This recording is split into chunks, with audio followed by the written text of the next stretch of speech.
nga po, particularly mamayang tanghali, papatak na po yung ikapitong araw na sa ilalim ng Rules of the Senate sa pagkondukta ng investigasyon in aid of legislation.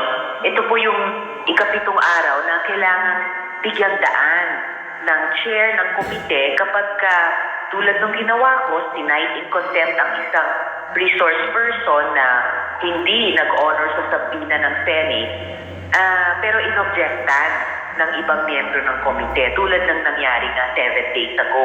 So, binigyan ko po sila ng 7 araw para makabuo ng majority of the members of the committee na mag-o-object. Kung mabubuo po nila yan, ma-overturn nila o kaya mababago nila, ma-alter yung aking ruling na sinasite si Pastor Kibuloy in contempt. As of yesterday po, Manong Ted, meron silang 4 na pumirma sa objection na yan. Kung naman hindi nila mabuo yung majority number, by the way, 8 po yun kasi ang aming pong Senate Committee on Women ay ang bilang ay 14, so majority dapat 8. Kung hindi po nila mabuo yung 8 yun, di ibig sabihin, nagsastand yung pag-cite ko kay Pastor in contempt. Di ipa-follow up ko na po kay Senate President na pa-arestuhin sila for the purpose of pa-appearing na sila sa wakas sa committee hearing namin. Opo. Ma'am, ano ho ba ang rules niyo sa Senado? Yun ho bang kung na-cite in contempt, automatically ho ba pwede na siyang issuean ng arrest order o kinakailangan pa ng panibagong hearing and formally you have to raise that motion? Kung walang nag-object po dun sa ruling citing him in contempt, pwede ko nang i-follow up kay SP, kay Senate President na pagulungin na yung proseso na pa-arestuhin siya. Kaya lang meron nga pong nag-object, kaya nagpadaan muna ako ng 1 linggo. Pero if by noon today, wala pa rin, yun na nga po, ihihilingin ko na kay SP na simulan na yung proseso ng pag-aaresto sa kanya. Opo. Ano ho bang balita niyo po kay SP Nix? Kanya din ba hong nabasa itong sinasabing 17 demand ni Pastor Kibuloy? At ano po ang inyong disposisyon dito? Well, na-shock. Honestly, Manong Ted, na-shock po ako kasi sabi ko nga, ngayon lang ako nakarinig na o nakaranas na may iimbitahin sa hearing o kaya may isasabina o eto nga, may nakaambang pag-cite in contempt at pag-aresto. Ngayon ko lang narinig na yung subject ng ganyang mga imbitasyon, sabina, cite in contempt, ang sagot ay, o sige, pupunta ako dyan sa hearing mo, pero ito may mga kondisyones pa. And not 1, not 2, not 3, but wait, there's more. 17 po. Kaya nasabi ko nga po, dinaiba ni Pastor Kibuloy ang 10 utos ng Diyos. Actually, hindi ko sigurado, Manong Ted, kung nabalitaan na po ito ni SP Nix, Zupirin, pero pinagid ko na rin po sa media briefing ko kahapon sa Senate. So, posible nakarating na sa tela ni SP Nix. Opo, yung nga po, no? So, sa gitna po ng umano'y demand na ito, aming muling kinokontak ang abogado ni Pastor. Sa gitna umano ng demand na ito, and then ito pong decision nga kung ipa-aresto, paano po ang disposisyon kaya dito ng Senado? Are you going to meet bilang buong Senado? Paano po ito para ho sa crucial decision kung maglalabas talaga ng arrest order? Opo. Well, yung crucial decision po, Manong Ted, makiklinch dun sa, kumbaga, prejudicial question kung makakabuo ng majority members o 8 miyembro ng Senate Committee on Women ang mga mag-o-object or kung hindi. Kasi kung hindi sila makakabuo ng bilang na iyon, ibig sabihin, nagsastand dun pa lang sa level ng committee ko yung pag-cite in contempt. So, ako naman po bilang chair ng committee iyon, may ipa-follow up ko lang si SP tungkol sa pag-aaresto. Kung mabuo nila, di ibig sabihin, set aside yung pag-cite ko in contempt. Pero, kahit yung ganyang worst case scenario ang mangyayari na as of yesterday, ni yung anino niyan sa horizon ay hindi pa masilip, kung kung mangyari pa yon within today, magpapatuloy pa rin naman yung pagdinig sa komite ko, Manong Ted, hanggang matapos po namin iyan at maisulat ang committee report. Opo, Madam Senator, maaari pong sabihin nyo na out of this world yung ilang pong mga demand ni Pastor, pero yung pong ilan dito, kung mamarapatin po ninyo, sa pananaw po ng iba, may basihan kasi bakit naman daw po yung mga humaharap na testigo laban sa kanya ay hindi nagpapakilala dahil basic ko naman yon, di ho ba dapat yung nag-aakusa lumalantad at nagpapakilala kung sino siya. Well, naging practice na rin po sa Senate, Manong Ted, na kung yung mga victim survivors ay nasa panganib, no? Halimbawa, yung isang testigo namin, kinasing po yung karinderya ng kanyang pamilya 3 beses ng mga lalaking nakasakay sa motorsiklo to the point po na kinailangan niyang mag-relocate sa ibang lugar para lang makaramdam ulit ng kahit kaunting seguridad. Or yung iba po naming mga witnesses, katakot-takot na panghaharas online ang in-unleash sa kanila dahil pagkatapos po nilang magtestigo, ayan nga, binanatan po sila ni Pastor sa online at sa kanilang mga programa, ibinunyag yung kanilang mga pangalan, ipinakita, kumbaga hinubaran ng mukha, ipinakita yung mga mukha, inatake by name. Ayan, as in, daan-daan, libo-libo na sa mga taga-sunod niya ang kumbaga ng attack dito sa mga witnesses na ito.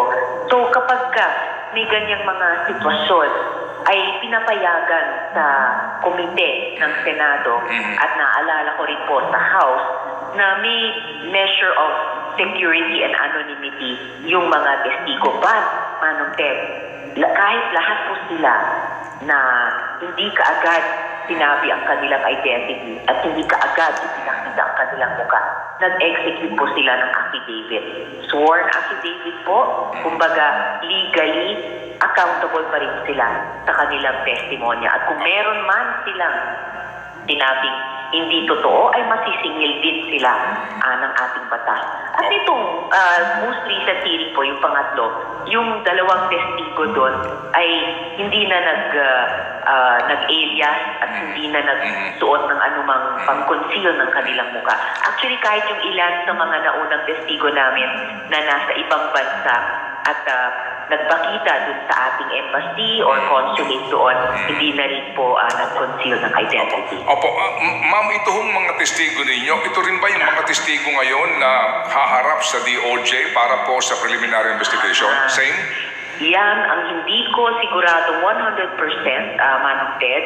I would guess na yung at least isang testigo namin, yung naghain ng kaso laban kay Pastor sa Davao dati, pero na-dismiss yung kaso niya, kaya pinapilan niya, inakyat sa DOJ at inaksyon na ng DOJ.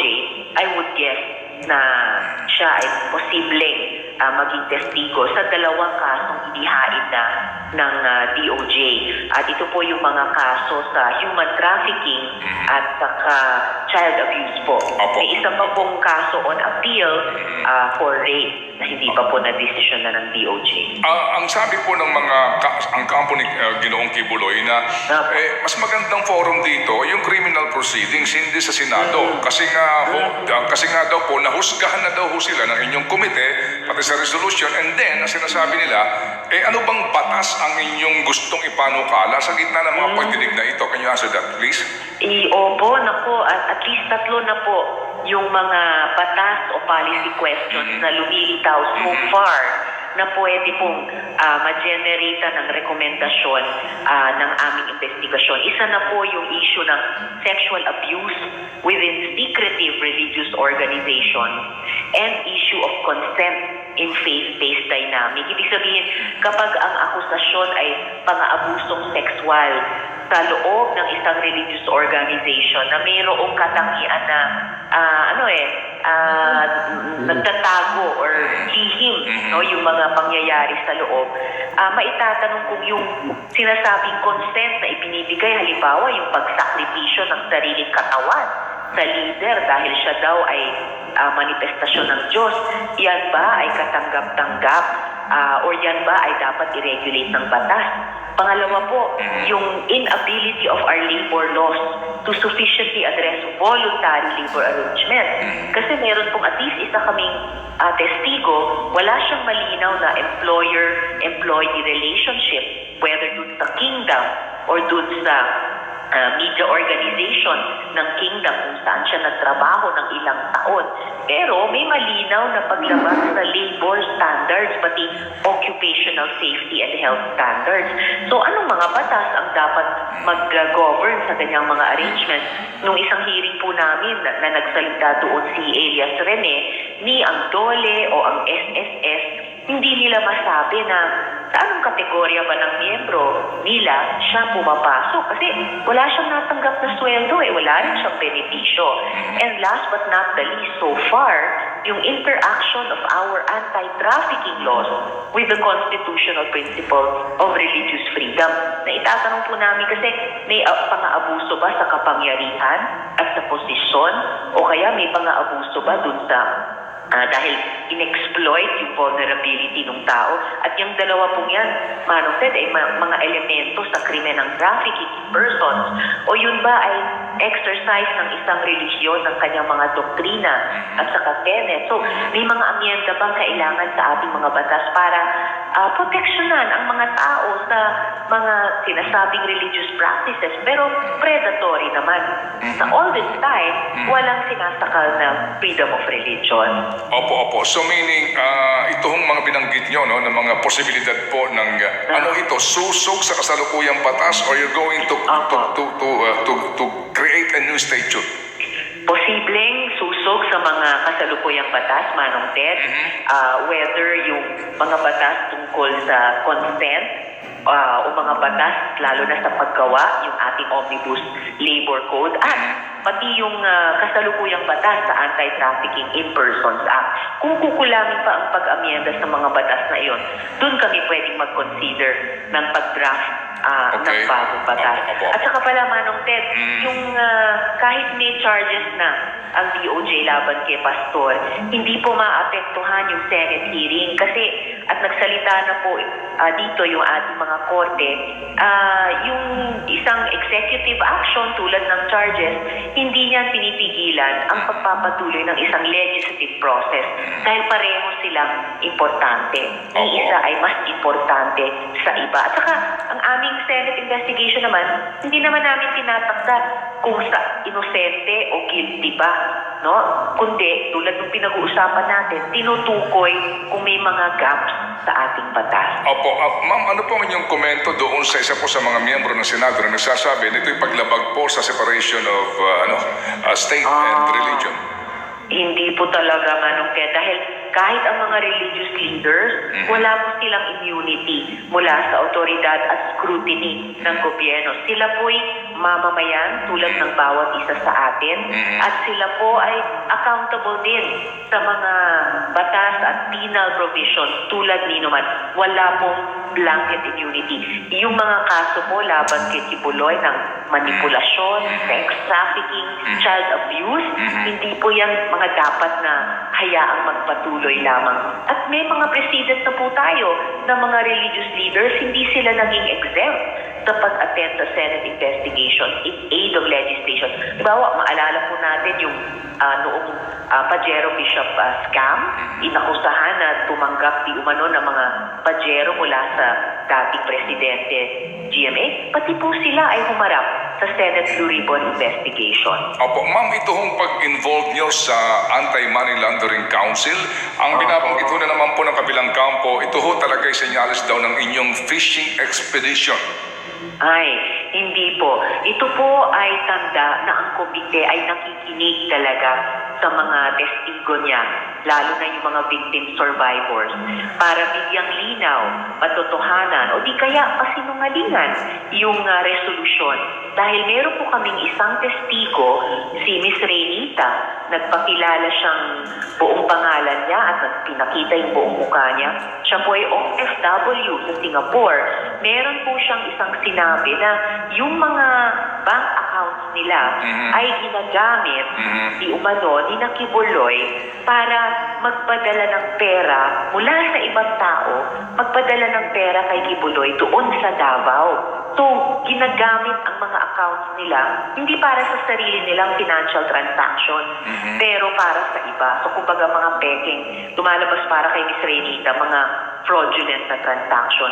So, nung narinig po namin iyon, hinirecord po talaga yung committee secretary na sa susunod na pagdinig, imbitahin ang Anti-Money Laundering Council dahil sa ganyang testimonya, posibleng nag-i-engage din sa money laundering si Kibuloy. So pwede ho ba rin itong maging paraan para masilip ang anti-money laundering law kung ano po ang mga illegal transactions maliban dito po sa ilang pang sinasabi na ngayon sa kasalukuyan parang nangungulekta ka ng pera dito sa mga miyembro ng iyong kongregasyon, pinipersa mo silang mangulekta and then para sa iyong sariling kapakanan. Will that be considered as money laundering? Posible, Manong Ted. So, yun po yung itatanong namin sa Anti-Money Laundering Council at pati posible sa ibang relevant government agencies. Ano yung financial accountabilities ni Kibuloy kung mapatunayang meron siyang ganyang mga financial transaction. At yung isa nga ay binanggit sa unang hearing pa lamang na pinipilit niya yung kanyang mga tagasunod na maglimos sa ating mga lansangan at pati sa lansangan ng ibang mga bansa. Pinagkukunwari pa silang mga persons with disability para maawa ang mga hinihingian nila. Pinipilit silang magkunwari mga estudyante na naglilimos para makapag-aral, para makakalap ng mas malalaking amounts. Yun pala, yun ay pumupunta sa kanya. Halimbawa, sabi nung isa pang testigo, si Sir Dindo, na nakabase sa Canada naman, na may hinihingan sila ng $40,000 o $60,000 daw, Canadian dollars, para sa jet fuel ng private jet ni Kibuloy. So, yan ay hindi church activities. Opo, pero hindi ho ba kapag ho ganun, gusto ng tao sumusunod siya Hindi naman daw siya pinipilit, mamalimos ka para sa simbahan, ginagawa ng tao, hindi siya pinipilit. Is that a crime? Yun yung tanong dun sa issue ng consent. At merong bang genuine at 100% consent kung mayroong aspetong pagpipilit o pagkondisyon sa isip ng tagasunod sa loob ng ganyang klaseng mga religious organization. And meron din tayong mga batas o polisiya laban sa forced begging. So yun din po ay isang anggulo dyan. Sige po. May pahabol na pong tanong si Senator, si Chacha, ma'am. Okay. Yes, Senator Risa, may implication po ba dito sa kaso, sa investigasyon ninyo, yung pagtalaga kay Pangulong Duterte bilang tagapangalaga ng mga ari-arian ng Kingdom of Jesus Christ? Kasama po ba ito sa titingnan ninyong anggulo dun sa sinasabi nyo kanina na baka may posibilidad na may kinalaman sa laundering? Ito pong sina Pastor Apollo Quiboloy? Sa ngayon, wala pang ganon. Pero dahil imbitahin po namin ang Anti-Money Laundering Council sa susunod na pagdinig, hindi ko masabing walang lalabas na ganong anggulo. Pero iintayin po namin at makikinig. Ang masasabi ko pala ngayon dyan sa pag-appoint ni Kibuloy kay Duterte bilang administrator ng kanyang mga properties, lalong dumami tuloy yung mga issue at lalong binibigyang diin yan na kumbaga yung mga kapalaran o yung fortunes ni Kibuloy at Duterte, mukhang magkarugtong talaga. May kasabihan nga di ba na, tell me who your friends are and I'll tell you who you are. Tapos yung pag-appoint na ganyan ng isang administrador, lalong nagtatanong at naghihinala ang mga tao na baka tumakas ng Pilipinas si Kibuloy. Kasi usually, ang tao, mag-appoint siya ng administrator kung wala siyang kakayahan na pangasiwaan yung sarili niyang mga properties. Kaya nga po kahapon, DJ Chacha, nanawagan ako sa Bureau of Immigration na siguruhin nila na lahat ng borders natin ay hindi dun makatakas si Kibuloy. Okay. Last na lang po, no? I'm just curious, Senator Risa, last time po kasi kasama din namin dito sa programa si Senator JV. Nagkaroon po ba kayo ng ugnayan bago siya nagpalit ng kanya pong boto dito nga po sa issue pa rin ni Pastor Apollo Quiboloy? Well, pagkatapos ng mag-register ng objection yung isang committee member ko, syempre araw-araw maghapon nagkikita-kita kaming iba't ibang mga senador at nag-uusap tungkol sa mga trabaho namin. So, isa sa lahat nila ay si Senator JV. So, in-update ko silang lahat sa nangyari sa komite at yung magaganap na proseso within the next 7 days. Pero bawat isa po ay gumawa ng kanyang sariling desisyon at ako po'y muling nagpapasalamat kay Senator JV sa pagtindig niya kasatabi ng mga kabaro natin at mga menor de edad na nagsasabi ng kanilang katotohanan at naghahabol ng justisya mula kay Kibuloy. Ma'am, panghuli po, ito pong kaso ni Ginoong Kibuloy ay precedent setting for the institution, both houses po ito. Ano ho ang pakiramdam nyo rito? Kahit na merong 4 ngayon na tutol dito po sa inyong ginagawa ng pagdinig at ito hong contempt na ito, ano po ang inyong usapan among the members dito sa inyong magiging paninindigan? Otherwise, ito na ho magiging panuntunan dito. Meron pong hindi sisipot sa inyong mga pagdinig. Yun na nga po, Manong Tede, isa sa pinakamahalagang binabantayan namin ay huwag pahinain ang mandato ng Senado.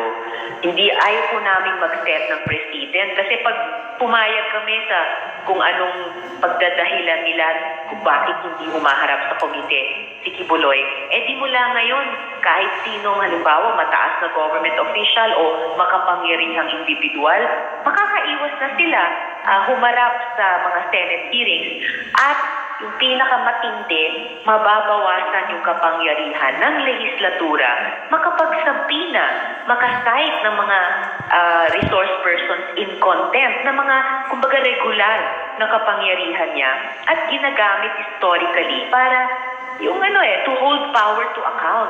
So, kumbaga, yan yung isa sa pinaka-precious na kapangyarihan ng isang legislature na hindi namin dapat bibitawan. Opo. Senator Risa, alam po namin na kayo abala this morning. So we say thank you for finding time na